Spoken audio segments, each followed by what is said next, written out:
Monsieur le Président, Messieurs les bâtonniers, maîtres, mes chers consoeurs, mes chers confrères, Mesdames, Messieurs, il me revient le grand honneur d'ouvrir nos travaux aujourd'hui qui porteront sur les lois du marché et la déontologie de l'huissier de justice, en se posant la question de savoir si nous ne sommes pas en train de faire le grand écart. Est-ce qu'il n'y a pas un raisonnement? Si, hein. Tu peux pas plutôt prendre en main? C'est mieux? Oui. Voilà, si je mets comme ça, c'est mieux. Voilà, ça permet de mieux gérer le son. Ce matin, dans la voiture, mon fiston, mon fils qui se trouve à l'accueil, me demandait « Tiens, papa, quel est le comble pour un huissier de justice ?» Bon, j'en sais rien, quel est le comble pour un huissier de justice? Et il me dit « Eh bien, c'est d'avoir un huissier de justice à sa porte. » J'ai dit « Oui, ok, d'accord, donc ça veut dire que tu veux dire qu'il y a un huissier qui vient chez un autre huissier pour pratiquer une saisie. Oui, ça c'est vraiment le comble. » Je dis « Ben oui, effectivement, mais tu sais, il n'y a que des gens corrects dans la profession, donc ça n'arrive pas d'avoir un huissier qui vienne à la porte d'un autre huissier. » Et là-dessus, il me répond « Mais papa, mais pourquoi est-ce que vous organisez alors un congrès sur la déontologie ?» Ah, oui, ça c'est vrai. Et je lui ai répondu, je pense, tu sais, que c'est une question de définition du terme correct. Si tout le monde avait la même définition de ce qu'est être correct, et que ça correspond à ce que la société attend de nous, eh bien effectivement, on n'aurait pas besoin de déontologie. Tout ça pour vous dire que la question de la déontologie, c'est quelque chose au départ de personnel. C'est en fonction chacun de son éducation. Qu'est-ce que l'on entend par ce qui est correct, ce qui est acceptable et ce qui ne l'est pas. Et sa question est donc tout à fait pertinente. Alors aujourd'hui, ce qui me revient de faire, c'est de vous expliquer ce que l'on entend par les lois du marché. La déontologie, je laisserai le grand plaisir et l'honneur à Robert de Bardemaker de vous expliquer ce que c'est. Moi, par contre, je vais me concentrer sur ce qu'est les lois du marché. Alors, dans les termes économiques généraux, on entend souvent que les lois du marché, c'est l'offre et la demande. C'est pas ce que nous visons. L'offre et la demande, c'est tout simplement vous offrez un produit à un prix X et les gens sont effectivement prêts à payer ce prix-là, ce qui déterminera la hauteur du prix. Ce n'est pas ce que nous visons. L'économie de marché. Alors, l'économie de marché en tant que telle, c'est un mode de fixation d'un prix par rapport de nouveau à la qualité qui est produite et le prix que les gens sont prêts à mettre. De nouveau, ce n'est pas ce que nous visons dans notre titre. Ce dont nous parlons, ce sont les lois du marché. C'est-à-dire quoi? L'ensemble des règles législatives qui sont prises par les États, par l'Europe, par éventuellement une profession, pour réguler le marché. Et le but de la régulation du marché, c'est de lutter contre les fluctuations du marché. C'est pour ça que l'État, généralement, prend des décisions, prenne des règles pour imposer au marché une certaine régulation pour éviter les fluctuations. Et qu'on se retrouve avec des sociétés florissantes qui tombent en faillite très rapidement, avec des nouvelles qui se réinstallent, et ainsi de suite. Et cette régulation, elle est régie par différentes règles que nous allons voir. Ce qui est assez nouveau et que je voudrais pointer également, c'est que les États, aujourd'hui, prennent aussi des décisions pour réguler le marché, non plus sur des questions de fluctuation, comme c'était le cas, mais pour d'autres objectifs, que celle de réguler réellement le marché. Et je vais prendre un tout simple exemple, c'est les questions environnementales. Nous voyons que les États, de plus en plus, prennent des décisions, prennent des lois pour faire en sorte que les sociétés deviennent plus vertueuses au niveau environnemental. Et c'est quelque chose que nous allons voir de plus en plus apparaître également dans les marchés publics. Alors, vous verrez que la question, par exemple, de l'élargissement des arrondissements va entrer en conflit avec ces nouveaux objectifs environnementaux qui vont nous venir de toutes parts, que ce soit au niveau international qu'au niveau national. Alors, réguler, qu'est-ce qu'on entend par réguler? Réguler, on entend un triple, ou plutôt un quadruple, quatre éléments. D'abord, la question de il faut qu'il y ait une autorité régulante, un État, voilà, par exemple. Il faut un marché qui soit soumis à la régulation. Donc on va dire par exemple le secteur automobile, voilà un exemple. On va mettre également un organe de contrôle pour vérifier que cette régulation est effectivement mise en place, et on va prévoir des sanctions si ce n'est pas le cas. Le but étant quoi? D'atteindre un équilibre économique ou social, réputé par l'État, par celle qui impose cette régulation, comme étant idéal.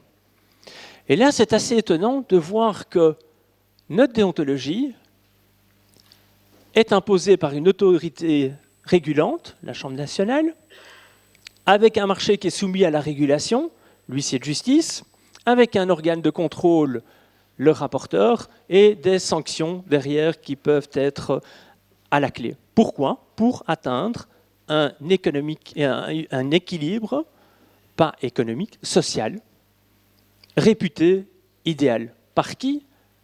Par la société. Ce qu'attend la société de l'huissier de justice. Ce qui me permet de parler très brièvement du statut d'huissier de justice. Je rappelle que nous sommes avant tout des fonctionnaires publics, des officiers ministériels, que nous avons l'obligation de prêter notre ministère en toute impartialité, qu'elle soit objective ou subjective. Nous sommes soumis, bien entendu, au secret professionnel. Notre tarif est d'ordre public et nous sommes soumis à une déontologie propre à la profession qui est régulée par la profession. Quel est le contenu de notre fonction? Vous le connaissez, les tâches monopolistiques, c'est-à-dire les tâches régaliennes.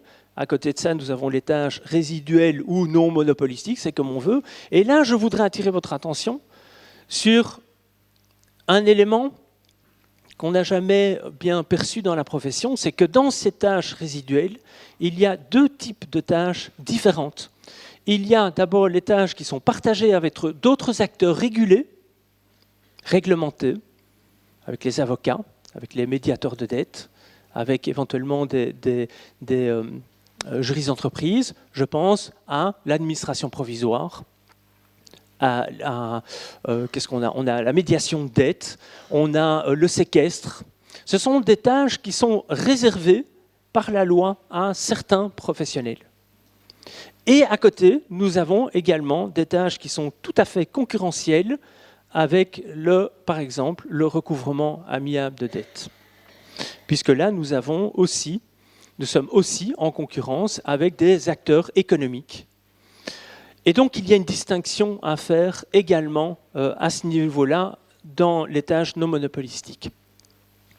Alors, je vais commencer par les tâches monopolistiques. Sont-elles soumises aux lois du marché? Souvent, nous entendons « c'est l'Europe qui veut ça ». Eh bien, chers confrères, aujourd'hui, je vais vous montrer que l'Europe veut, oui, mais je vais vous montrer ce qu'elle veut. D'abord, je vais prendre comme exemple le traité du fonctionnement de l'Union européenne. En l'article 51 et 62, l'huissier de justice et le notaire sont exclus du champ d'application de ce règlement. Au niveau de la directive 2006, donc la directive qu'on appelle service, vous avez une double exclusion. D'abord, exclusion des services de notaire et des huissiers de justice, et enfin, les activités participant à l'exercice de l'autorité publique. Et vous voyez que ce sont deux conditions non cumulatives qui se retrouvent reprises dedans. Et là, il y a une évolution au niveau de la directive marché public 2014, où on voit l'évolution des mentalités en quelque sorte, ou plutôt de la réflexion du législateur européen, qui dit « Ok, c'est une exclusion des services juridiques qui sont liés, même occasionnellement, à l'exercice de la puissance publique ». Et donc là où vous aviez une exclusion pure et dure, vous voyez qu'il y a une évolution des mentalités et qui vient affiner en disant « Oui, l'huissier n'est pas soumis au marché public, à condition qu'il s'agit d'une part de travail qui est liée à l'exercice de la puissance publique. Donc on a vraiment une évolution dans le temps. Est-ce que pour autant les tâches monopolistiques ne sont pas soumises aux lois du marché ?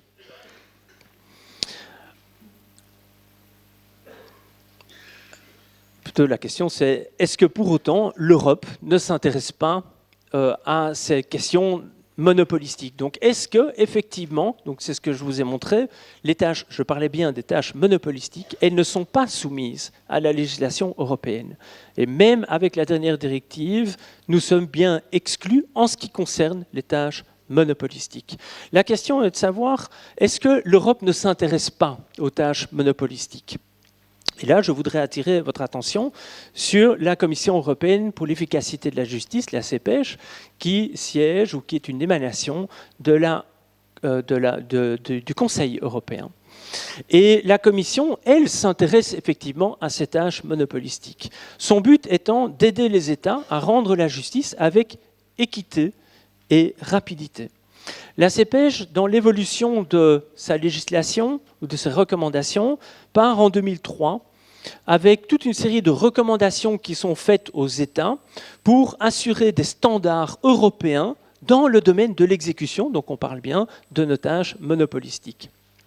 En 2009, afin d'assurer l'efficacité de ces standards, elle a édicté toute une série de lignes directrices pour aider donc les États à introduire dans sa législation toutes ces recommandations. En 2015, donc vous voyez qu'on se retrouve après la directive européenne Services, elle a édicté un guide des bonnes pratiques dans le but d'aider à une meilleure mise en œuvre. Sur base de quoi ? Sur base du constat qu'aucun État n'avait effectivement intégré dans sa législation les recommandations qu'elle avait faites en 2003. Ce qui montre bien que pour la CEPEJ, la continuité des informations, la continuité des recommandations faites en 2003 se trouve bien là. Ce sont toujours bien les mêmes recommandations qui sont d'application. Et afin d'assurer un meilleur suivi de l'évolution, en 2018, elle a sorti un premier rapport d'évaluation sur l'intégration de ces règles au niveau des différents pays européens. En 2020, sortira un nouveau rapport et il est fort à parier que la CEPEJ va prendre d'autres dispositions pour inciter les pays à introduire toutes ces obligations dans leur droit national. Alors si on regarde le dernier document donc de 2015, le guide des bonnes pratiques, nous voyons toute une série de titres que je vous ai repris, je ne vous prends pas le contenu.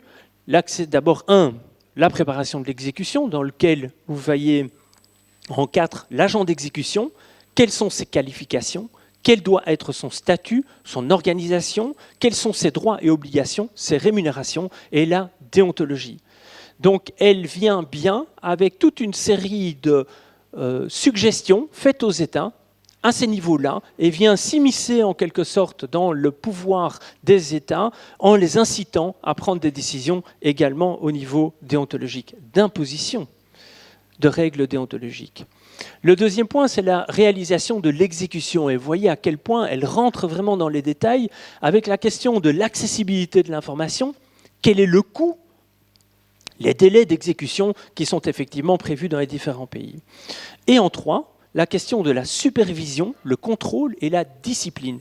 Contrôle de la qualité, contrôle des activités qui sont faites par l'huissier de justice et quelle est la procédure disciplinaire ainsi que les sanctions qui sont prévues. Donc la CEPEJ, qui vient de l'Europe, incite bien les États à prendre des dispositions en ce qui concerne les tâches monopolistiques, en ce qui concerne la déontologie, la discipline et les sanctions. Donc de dire que l'Europe veut une libéralisation totale de notre profession, en ce compris les tâches monopolistiques, est une grossière erreur.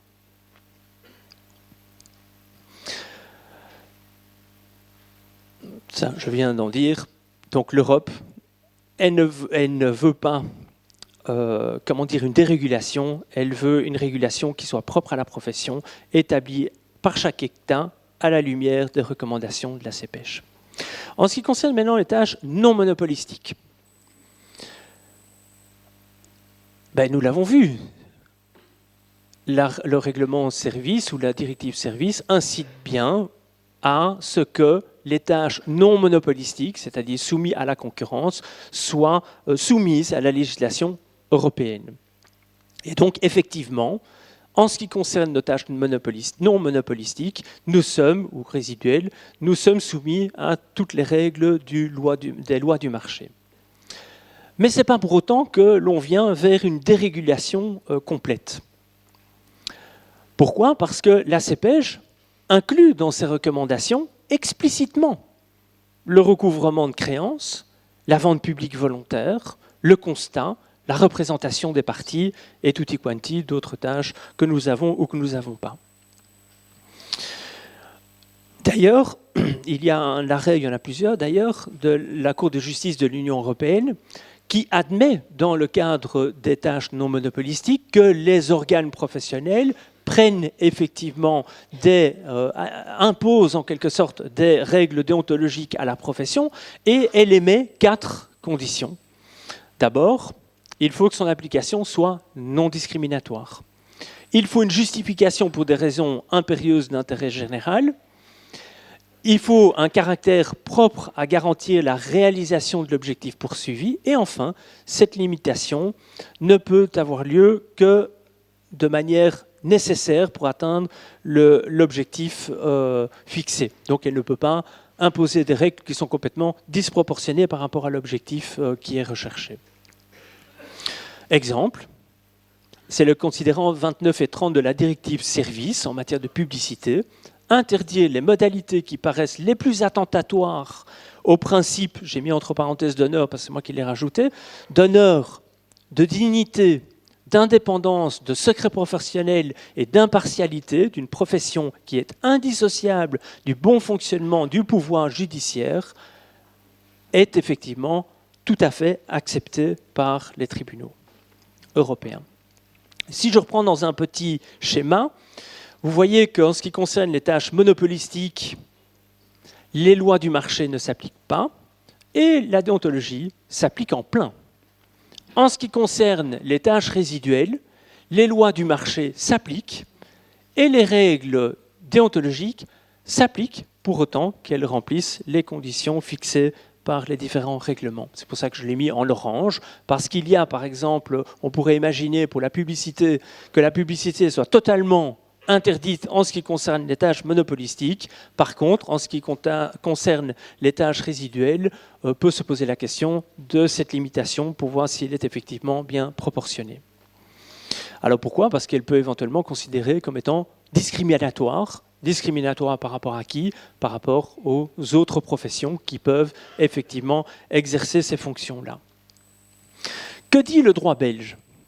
Et là, c'est assez étonnant, parce que quand on regarde le code de droit économique, cette distinction entre les tâches résiduelles et non résiduelles ne sont pas reprises. Le législateur belge est encore dans une position, dans une réflexion de c'est tout ou c'est rien.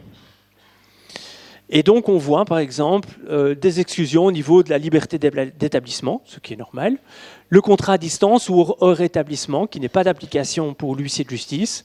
Or, on pourrait très bien se retrouver avec des contrats à distance dans le cadre du règlement amiable, enfin de la récupération amiable de dette.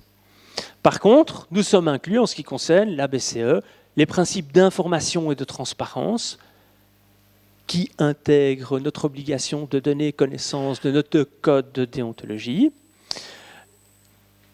Il faut le savoir, donc en fait toute la profession aujourd'hui est dans le rouge à ce niveau-là, cause les clauses abusives ou les pratiques interdites qui s'appliquent également à nous. je l'ai déjà dit, je reviens, les tâches non monopolistiques sont de deux ordres. D'abord, nous avons les tâches sur désignation d'un magistrat, mais partagées avec d'autres auxiliaires, donc le liquidateur, l'administrateur provisoire ou le séquestre, et derrière les tâches concurrentielles, le recouvrement amiable, et là nous avons une décision du Conseil de la concurrence qui dit que la Chambre nationale ne peut fixer un tarif. Ça me permet de revenir à mon petit schéma de tout à l'heure. Et vous voyez que j'ai dupliqué les tâches résiduelles sur désignation d'un magistrat, des tâches résiduelles qui sont tout à fait concurrentielles. Et là, on voit qu'en ce qui concerne les lois du marché, elles ne s'appliquent pas ni aux tâches monopolistiques, ni aux tâches résiduelles. Par contre, elles s'appliquent aux tâches résiduelles concurrentielles.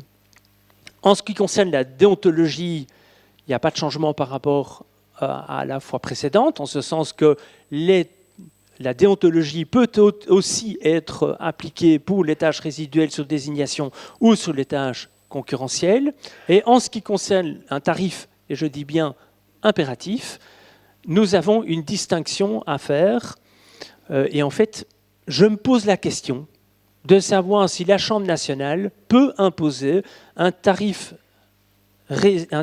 en ce qui concerne les tâches sur désignation. Et s'il ne doit pas s'agir plus d'informations, par exemple au niveau de séquestre, nous avons notre tarif paraprofessionnel qui fixe un tarif. Et je me demande si effectivement la Chambre nationale peut nous imposer un tarif en cette matière-là, puisque nous sommes en concurrence, en quelque sorte, avec d'autres auxiliaires de la justice qui sont désignés comme séquestres et qui ont leurs règles qui sont propres également. Donc se pose la question, par exemple, peut-on imposer un tarif impératif pour les ventes judiciaires volontaires où nous sommes pourtant en concurrence avec les notaires ? Ce sont des questions à laquelle nous allons devoir réfléchir. De l'évolution de la déontologie, c'est bien. L'évolution du tarif, en ce compris, c'est mieux. Alors, si je reviens à la question donc, du tarif impératif, ça se base sur quoi ? Dans les tâches monopolistiques, nous avons des trous également dans ce tarif-là, où la Chambre nationale a pris des décisions. Basé sur le nouvel article 519, paragraphe 2, où la Chambre nationale peut pallier au manquement, en quelque sorte, de notre législateur et fixer un tarif qui est obligatoire et à charge du débiteur. Par contre, se pose la question des autres tâches, et donc notre tarif paraprofessionnel est en fait sur 3 tableaux, en quelque sorte. Le tarif paraprofessionnel nous fixe un tarif qui, à mon sens, est obligatoire pour des tâches qui sont régaliennes, non fixées par la truc. Ah bah oui, je vois, 1 minute, je dois prendre des conclusions. C'est pas grave. Et la question des autres tâches derrière, donc ce tarif paraprofessionnel doit, à mon sens, être repensé et séparé en 3 catégories différentes. En ce qui concerne la déontologie, je vois minimaliste plus les lois du marché. OK. Vous le voyez bien, c'est bon. Et ça me permet de venir sur un dernier point, qui est une proposition de loi. Non, ce n'est pas une proposition de loi. C'est un article de Alain Verbeek qui est paru dans RB et qui fait une proposition de séparation du recouvrement amiable informel du recouvrement amiable formel. L'informel serait réalisé par les parties et la société de recouvrement et les sociétés de recouvrement, et c'est un recouvrement qui est gratuit, pas rien, aucun frais à charge du débiteur.